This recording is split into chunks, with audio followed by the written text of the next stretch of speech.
Levítico 16. Salvação falou ao tirado. Salvação, né, é a minha tradução para a palavra Yahweh, Yehovah, né, Senhor, todo em maiúsculo, Jeová, primeiramente por conta do nome de Jesus, porque Jesus significa, Yehovah é salvação. Então, se Yehovah é salvação, eu vim para o Antigo Testamento e comecei a chamar onde está Yehovah de salvação. É assim que eu cheguei. Esse foi o pontapé inicial. Aí teve outros lugares que demonstrou que o encaixe do, do grande nome, da grande fama dele, seria salvação. Isso é interessante, porque se a salvação se Jeová é salvação, então o nome de Jesus seria salvação é salvação. Então no Novo Testamento eu acabo chamando Jesus apenas de salvação, porque não tem por que fazer isso. É a mesma coisa que falar um é igual a um, simplesmente um, né? Então, salvação. E isso acabou tendo vários encaixes muito interessantes na Bíblia, quando eu comecei a chamar, né, a palavra Senhor, Jeová, Yahweh, Jeová, de salvação. E nós vamos ver, ao decorrer desse projeto, vários lugares onde isso fica bem legal. Tá? E é interessante porque você é constantemente lembrado de que ele é salvação. E qual que é o propósito dele ao decorrer da Bíblia? Nós vemos que o tema central da Bíblia é salvação. Esse é o propósito da Bíblia. Esse é o grande mérito dele. Então a coisa toda ela se encaixa de uma forma muito coerente para que seja de fato outro significado. Então vamos lá. Salvação falou ao tirado. Tirado é Moisés, porque ele foi tirado da água pela moça, então ela chamou ele de tirado. Depois do fim dos dois filhos do grande montanha. O grande montanha é Arão, o irmão mais velho do tirado por 3 anos. Depois do fim é porque os filhos do grande montanha, que é o irmão dele, tiveram um fim como se fosse uma morte. Mas eu traduzo a palavra morte no Antigo Testamento como ter fim e não como morrer. E isso se encaixa por conta dos pictogramas, porque a palavra ter fim, a última letrinha dela, é uma cruz, né? Então, a coisa toda ela se encaixa muito, porque, por exemplo, quando você assume a cruz, é como se você tivesse morrido para vida antiga. E então acaba sendo um encaixe simbólico tão bonito usar a palavra fim, é o fim da vida antiga, e também é porque o símbolo é uma cruz, e acaba tendo outros encaixes por conta de lugares específicos nessas cerimônias que acontecem em Levítico chamar de ter fim, porque simbolicamente é a morte do ter fim como a cruz, tá? Então, assim, eu tenho relutado bastante de não voltar para a morte, a palavra, depois da morte dos filhos, né, por conta disso. Mas eu talvez tenha que voltar, porque tem alguns trechos que têm ficado estranho e eu sinto que talvez seja melhor manter morte. Mas eu ainda estou pensando sobre isso. Então vamos lá. Salvação falou ao tirado depois do fim dos dois filhos do grande montanha, na aproximação deles a face de salvação. E eles tiveram fim, por conta deles oferecerem fogo estranho, de uma forma que não foi instruída pela salvação que eles fizessem. Tá? E daí você fala assim, poxa, mas isso aí parece crueldade. Não, não por conta de como as ilustrações acontecem. Quando um sacerdote erra, um sacerdote, né, o que eu chamo de representante de purificação, quando um deles erra, sendo que o grande representante de purificação é o Cristo, ao assumir ao Cristo tomar os erros dele sobre ele, os erros dele não, os erros da humanidade sobre ele, o pecado da humanidade sobre ele, ele morreu, ele teve fim. Então eles acabam entrando na ilustração, nessa ilustração. Então eles acabam tendo que ter fim, tendo que morrer, porque aí eles passam de fazer a função do, do representante de purificação que sobrevive para o representante de purificação que morreu. Então é por isso que eles que eles foram mortos dessa forma, porque eles se encaixaram no outro aspecto da ilustração do que é a função do representante de purificação. Eles se encaixaram no Cristo como homem e não no pós-homem. Então, para que as ilustrações se encaixem, eles foram mortos. 2. Salvação disse ao tirado: fale ao grande montanha, seu irmão. Ele então não vai entrar em todo momento no puro. Agora aqui é uma questão que muitos têm, né? Por que salvação, né? Deus, o Salvador, disse ao tirado e não ao grande montanha? Porque o tirado tinha mais intimidade com salvação. E salvação fala com quem tem mais intimidade com ele, tá? Então, essa é a coisa toda. Então, é assim, ele faz passar recado porque ele não tem intimidade com aquela pessoa não tem intimidade suficiente com ele. Então é por isso que isso acontece dessa forma. É por isso que muita coisa foi dita através do Cristo e dos apóstolos, e não de forma de pessoas convencionais, porque eram pessoas mais próximas de Deus, mais próximas do Salvador. Então ele lida de uma forma mais íntima com as pessoas que buscam ele de coração. Então vamos lá, no 2. Salvação disse ao tirado: fale ao grande montanha, seu irmão. Ele então não vai entrar em todo momento no puro. Para o lado de dentro do rompedor. Esse rompedor é aquele famoso véu que falam no Antigo Testamento que o véu se rompeu. A palavra lá não é véu, a palavra lá é rompedor. É como se fosse uma cortina. Mas no Antigo Testamento a palavra é rompedor. Então isso é muito interessante porque se o nome é rompedor, ele rompe. Então desde aqui eles já sabiam que aquilo seria algo que mais cedo ou mais tarde seria rompido, porque o nome já é rompedor. Para a frente da tampa de revestimento. Isso aqui, nas traduções tradicionais, vai estar como, olha lá, propiciatório, a tampa da arca. É, propiciatório, que assento de misericórdia também está em algumas traduções, tá? Tampa da arca, e coisa assim. Tampa eu concordo, mas é a palavra revestimento. Por que é revestimento e não propiciatório? Porque você fica revestido pelo sangue. Aquele revestimento ele é uma camada de proteção. Então, se você deixa apenas propiciação ou expiação, você tira a ilustração de como funciona. Você, ao estar revestido pelo sangue do Cristo, você tem uma camada de proteção que está sobre a caixa. Tá? E aquilo, eu traduzo a palavra arca como a palavra caixa.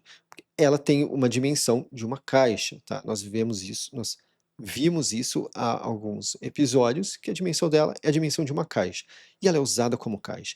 E outros lugares, no Bom Livro, onde tem uma caixa, é a mesma palavra que é usada. Então ela é uma caixa, porque nós não lidamos com arcas no dia a dia, mas caixas nós temos muitas, tá? Eu tenho uma caixa aqui atrás com a primeira tradução que eu fiz, né, que fez um negócio pesado que eu fiz na sulfite.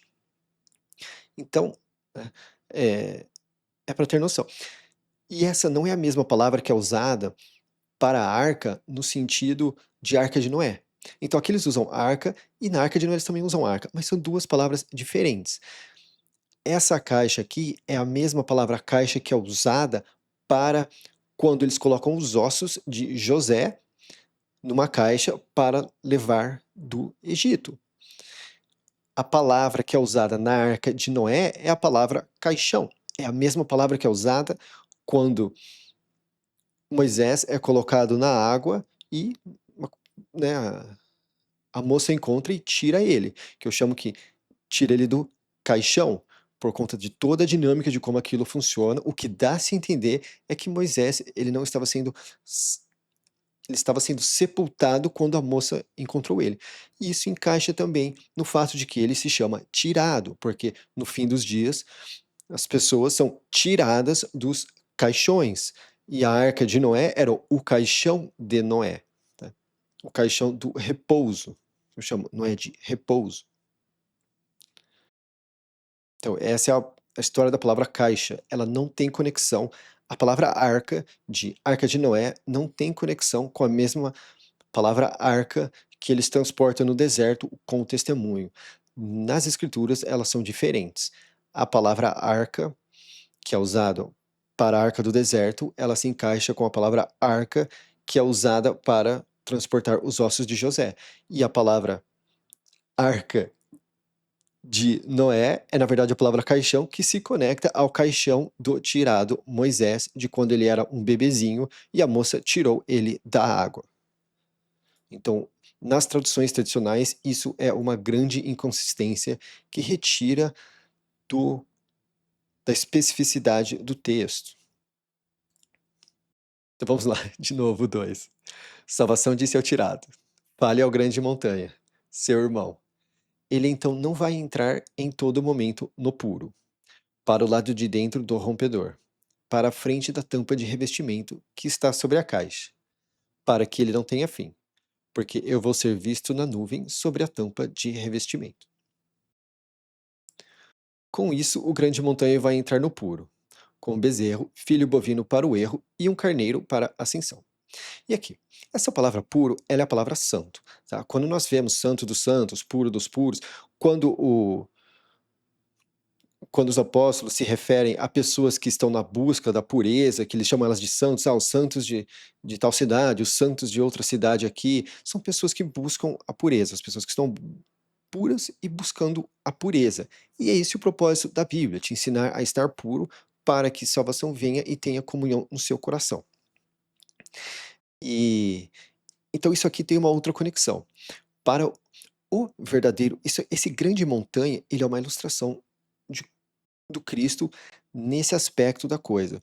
O Cristo é o grande montanha. Então, quando o Cristo entra no puro, antes daquilo, né, daquela comunhão que acontece entre o homem e o Cristo no coração e o Salvador, Deus, né, é preciso a cruz, que é, né, o bezerro, né, e o carneiro da ascensão, que tem ligação com a cruz. 4. Ele vai vestir a túnica de baixo pura de linho, e calças de linho vão estar sobre a carne dele. E com o cinto de linho ele vai se apertar, e com o turbante de linho ele vai se embrulhar.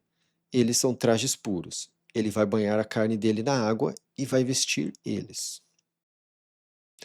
E da reunião dos filhos do persistiu com o grande pastor, persistiu com o grande pastor é Israel. Eu gosto de tocar nesse assunto e eu acho importante porque, ao meu ver, Israel significa persistiu com o grande pastor. Então, em versículos como aqueles que se dizem serem de Israel, mas não são de Israel, ao traduzir o significado da palavra Israel e usar o significado da palavra, você tem uma clareza maior de quem, de fato, é o Israel do ponto de vista bíblico. São aqueles que persistem com o grande pastor. Aí questiona-se quem é o grande pastor, né? Do ponto de vista do cristão, né? É o Cristo. Do ponto de vista dos judeus, é Moisés, né? Então, aí você tem que levar em conta o que Moisés falou sobre isso tudo, né? E cada um tira suas conclusões, né? Ele vai pegar 2 bodes das cabras para erro e um carneiro para ascensão. 6. E o grande montanha vai aproximar o touro do erro que é para ele, e vai fazer revestimento ao redor dele e ao redor da casa dele. Vamos lembrar que a palavra Aleph, né, a letra Aleph é um touro. Então, quando Cristo fala, eu sou o Aleph e o Tav, ele está falando que ele é o começo e o fim, ele está falando que ele é o touro, né, o boi, o bezerro, na cruz. Então, o touro do erro é o Cristo na cruz. Porque erro é a minha tradução para a palavra pecado, porque, ao meu ver, é errado chamar a palavra pecado de pecado, porque nós entramos numa questão cultural, de que pecado, muitas coisas que seriam, que não é pecado. Ó, vou dar um exemplo, porque agora ficou confuso, tá? É, por exemplo, o que dá a se entender é que, quando usamos a palavra pecado, é que é algo que é errado ao ver do Salvador. E não exatamente ao ver dos homens, tá? E vice-versa. Quando você remove quando você tira e cria uma nova palavra, sendo que a parte, você não sabe de fato o que é o quê. Então, por exemplo, as pessoas falam, né? É pecado jogar comida fora. Não, pecado não é. Se você estiver vendo numa questão bíblica, não tem nada na Bíblia que fala que jogar comida fora é pecado. Agora, o que estimula você a jogar comida fora, tá? Se você está fazendo aquilo a partir de um sentimento do qual você está desprezando os seus pais e tratando eles com desdém, "Ah, minha mãe fez essa comida, então eu vou jogar ela fora", aí é pesado, tá? Aí talvez. Mas se você está cheio e você não tem mais o que pôr na barriga, né, você está se sentindo satisfeito, se você continuar comendo, aí você entra no mérito da gula, tá? Então, o que você faz não é exatamente o erro, é muito mais o que estimula aquilo que você faz. Agora, existem situações que sim, são sempre erradas, independente da motivação, tá? E isso é óbvio, tá? Existem situações das quais, independente da motivação que você tem, é errado. Então, é por isso que, ao meu ver, é errado você criar uma nova palavra que não é a palavra erro para a palavra que é erro. Você sai dessa esfera de o que de fato é. Aqui, ó. E o grande montanha vai aproximar o touro do erro, que é para ele, e vai fazer revestimento ao redor dele e ao redor da casa dele. E tem uma ligação também entre o que é a casa da pessoa e o que é a pessoa, tá? Simbolicamente, a nossa casa é esse corpo que nós vivemos aqui na Terra. Então, o dele e ao redor da casa dele é como se fosse duas dimensões diferentes da mesma coisa, na ilustração dessas cerimônias, tá? 7. E ele vai pegar os 2 bodes e vai pôr eles de pé à face de salvação, na abertura da tenda do momento. E o grande montanha vai pôr pedras de partilha sobre os 2 bodes. Essas pedras de partilha são pedras que eram usadas para você partilhar as coisas, para que não houvesse discussão.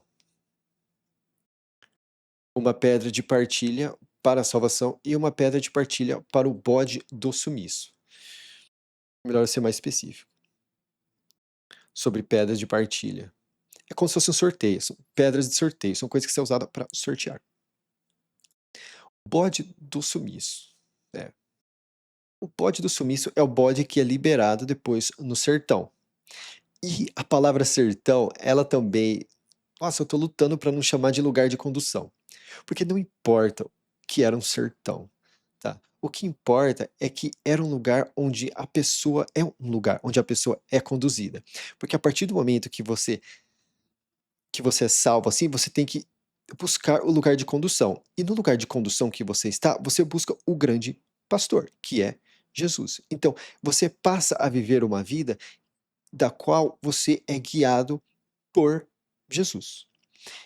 Chamar de sertão tira essa esfera. Eu acho que é mais importante a pessoa saber que é um lugar de condução. Inclusive, esse lugar de condução, a base é a palavra falar. Aquela mesma palavra que em João está escrito: no começo havia a fala, e a fala, o verbo, né? No começo havia o verbo, e a fala, e o verbo estava com Deus, e o verbo era Deus. Aquela palavra verbo, na verdade, é a palavra fala, tá? Então, tem uma ligação com aquilo muito próxima. E eu acho que sertão tira dessa preciosidade, dessa especificação, para a pessoa olhar e falar assim: poxa, né, eu fui salvo e agora eu tenho que partir para fala de condução, para palavra. Então, isso, na minha opinião, é mais importante saber do que era um sertão, tá? Ou um deserto. Tem lugares que coloca deserto. Obviamente, do ponto de vista brasileiro, não é um deserto, porque tem animais pastando. E quando nós pensamos em deserto, animais não pastam em desertos. Pelo menos não na mente nossa, brasileiros comuns. 9. E o grande montanha vai aproximar o bode sobre o qual subiu a pedra de partilha para a salvação, e vai fazer ele para erro. E o bode sobre o qual subiu a pedra de partilha para o bode do sumiço, ele vai pôr de pé vivo a face de salvação, para fazer revestimento sobre ele, para enviar ele como bode de sumiço no sertão. Exatamente. Porque depois que você é salvo, né? Porque tem o bode que é, que é morto, né? que é feito para o erro, e o Cristo, por exemplo, o Cristo sendo o bode que é feito para o erro, e aí nós somos, né, os bodes do sumiço. Só que bode do sumiço indo para o sertão, ao usar sertão, eu perco esse aspecto. Então, a minha vontade é de trocar essa palavra sertão para fala de condução, porque etimologicamente, indo à raiz da palavra, é isso, tá? Então, é uma coisa que nós perdemos ao não ler isso no idioma original. Mas eu ainda tenho que ver como exatamente que eu vou fazer isso sem ficar muito estranho. Então, tem que estudar isso ainda. Tem que refletir, discutir com.